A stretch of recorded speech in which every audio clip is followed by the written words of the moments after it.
Hi. So I just did I just did a really annoying bank thing where I talked about the bank, and I mean, no one likes hearing about that. And I wanted to talk about another, quantum, as in quantitative, as in to do with quantities. Uh, quantum as opposed to quantal, right? Or no, we don't have a word for that yet. Qualities, qualities, quantities. I'm more into qualities personally. Quantities are cool though; they're important for whatever. They are important, of course. Quantum stuff is important. As far as my background in quantum stuff, I studied with Herb, okay, who's a bigwig over in the physics department at Hampshire College in Massachusetts. And really, Herb is a bigwig, honestly. He's cool, and I love the guy, like, forever. And, I mean, it was Tom, too. Tom was the other guy. And Tom was, like, a member of the public who, literally, he was an elevator operator for, like, his whole life. Like, for, like, 30 years, he was an elevator operator. And, like, he got to a point where, I mean, no, it was a residential elevator, but he got paid, like, enough money to live, and he never really had, like, lots of ambition because he was, like, deep into the Bohm dialogue. You know what I mean? And that's what we did in this physics class. It was pure Bohm dialogue. And what that means is that there's no leader, there's no topic, and we just understand that our thoughts create everything, because they do, really. And I mean, and the way that they do, the mechanisms by which they do are fairly inscrutable to us, but I mean, we can absolutely note, like, the fact, I mean, the fact that the placebo effect is more potent than most approved substances. Okay, so that's a pretty interesting fact you can think about.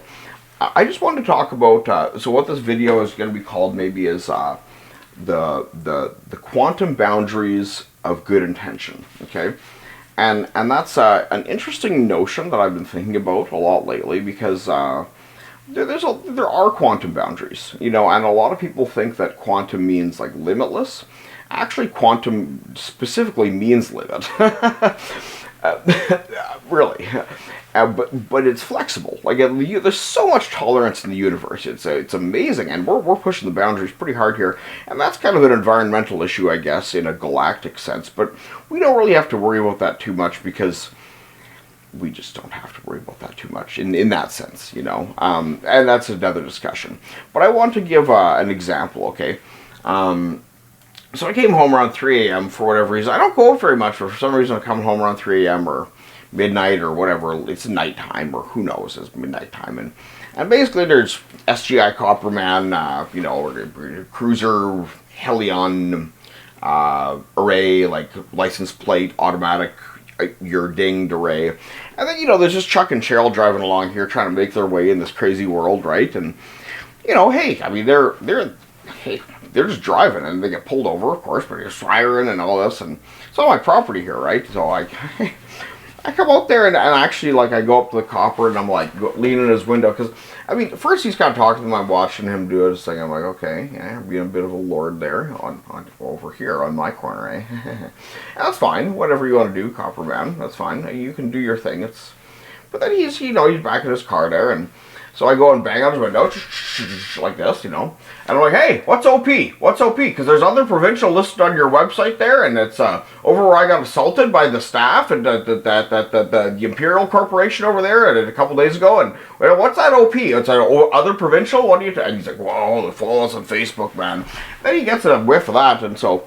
It's true, like, really, this is how I treat these guys, because I don't like I see what he's doing, he's like, pay your thing, and they don't have money for it, they're driving around, come on, guys, like, I talked to Tyler over at SGI, too, for quite a while, and he didn't have real good arguments. I mean, he had a couple of pony arguments about my kids and my minivan and stuff, but we know what's going on, man. It's cool. It's all good. We know in the underground, right? It's cool. But anyway, so the copper drives like 30 seconds under my watch, and like, I'm just looking at him, seeing what he's going to do here, and then he goes over and he kind of yells at the people to pay their money to the registry. And I'm like, okay, bud, you can jog on now. I'm telling him that with my eyes, right? The long eye view and stuff, because I'm just watching him and seeing what he does. I let him know that, like, I mean, I'm curious about what the frick OP is, and all that, right? So he drives off, and then Chuck and Cheryl, who I meet right away here, I come out and I offer them a QSD, quality soft drink, and I bring it out right away, and some roast beef, and they bring out the plates of roast beef. They're like, dude. I'm like, oh, right. It's a fucking 3 a.m. or whatever. But I'm just chatting with them, and I'm trying to keep it entertained, because, like, they've been told they're not allowed to drive anywhere, okay? They have to pay their registration. There's no registration place open. I mean, they also don't have money, frick. I mean, there's probably liens on their registration, or whatever the frick the Tories do these days, you know? Bunch of jokers. But anyway, right, so, I mean, the thing is, like, they're feeling pretty stuck here, you know? They're right on my corner, right? And so, the thing is that there's a couple considerations. We have a very public corner, and we are at, like, a stray cat kind of area, right? And so there's a thing where, you know, we have to kind of keep tabs on activity in our area, just for general safety and things like that. So I'm out there, you know, I'm playing cello for them and stuff, and singing songs, and entertaining them while they're in their car, and, you know, doing whatever. And eventually, like, a well-known sales professional, I would call him, really. I mean, I've known the guy for years. He's basically a ghetto operator. Really, I mean, he is. But he's cool. I mean, like, he comes and he buys, like, a Bluetooth speaker off them for $30. He's like an angel coming out of nowhere, honestly. This guy is an angel. Every time I met him, he's been just, like, a very interesting time that he shows up. And, like, he'll make a purchase, and, like, you know, it's very, very interesting how it goes. Honestly, it's cool. He's a cool guy. I don't know his name, but he just, like, shows up at the right time. And so then I see at this moment, hey, you guys could probably make a little bit of money if you had more audio gear to sell.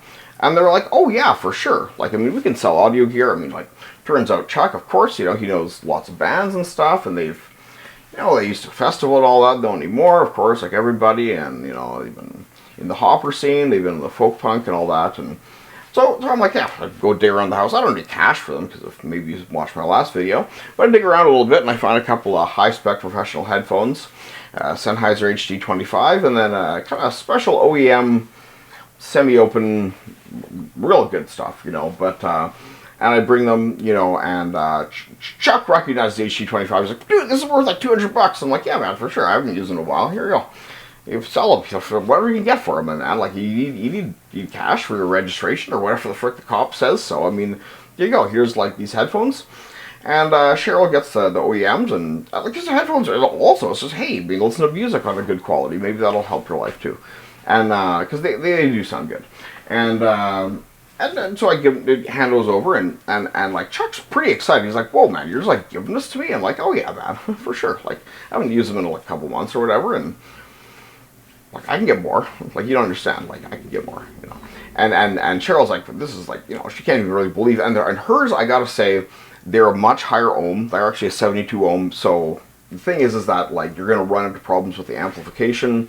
Running it off a cell phone is not gonna be the kind of instant satisfaction that an HD25 is. And that's just a matter of the way that we design the resistance and stuff. Now, the way that this plays into quantum boundary is that simultaneously, as I was doing this, I was referring the JVLA, okay, and appropriating the RF resources, the radio frequency resources, for my stellar supplier to issue these, given a good intention put out there on the VLA, okay? And that doesn't sound like it makes any sense to anyone, but I'll tell you, from that moment, these quantities were available of these designs. Now, of course, they're not Sennheiser, they're not, well, the OEM is whatever, right? I mean, anyone can use that design. HD25, that's actually kind of proprietary, but hey, I mean, if you can do it, you can do it, right? That's one of these things.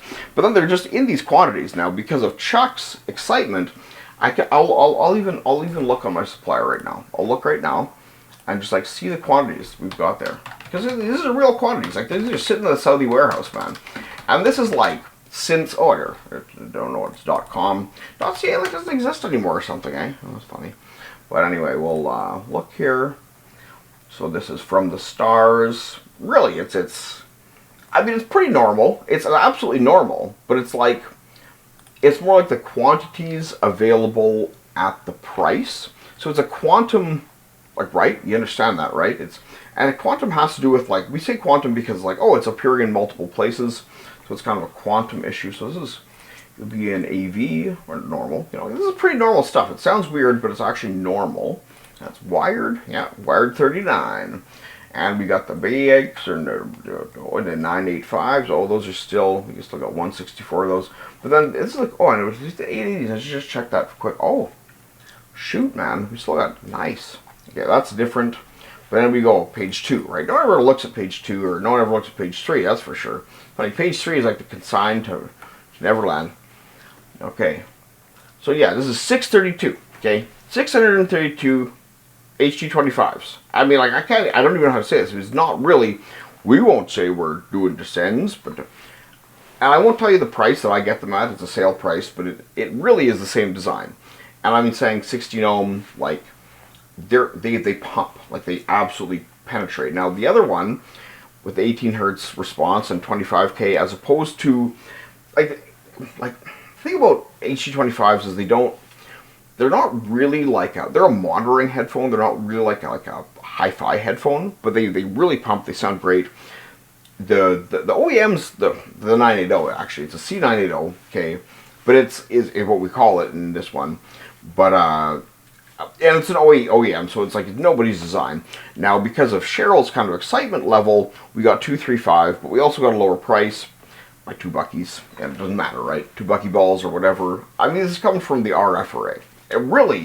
It is. It's the Internet of Things, but it also has to do with good intentions as a guidepost, right? Because the quantums appear based on people's reaction, and that's a really important thing to understand, especially if you're doing business now, is that Aladdin, literally, it's an algorithm. It's not even an AI. It's an algorithm called Aladdin. Basically controls the issuance of the majority of instruments. Now, there are certain actors who will control various aspects, but based on people's interest levels, there will be issuances through Aladdin, and they assign resources, and it's basically like, it doesn't really make sense. I'm kind of investigating this, but I'm looking right on there right now, and these amounts appeared like, you know, and Chuck and Cheryl, man, you know, CHCH, parked in the corner getting harassed by the capo. I mean, it's normal, I guess, right? But it's like the quantum boundary of good intention, because only 632, actually that's quite a number of headphones at the price, given I get them at 9% of the JVLQ full quorum, right? If you know.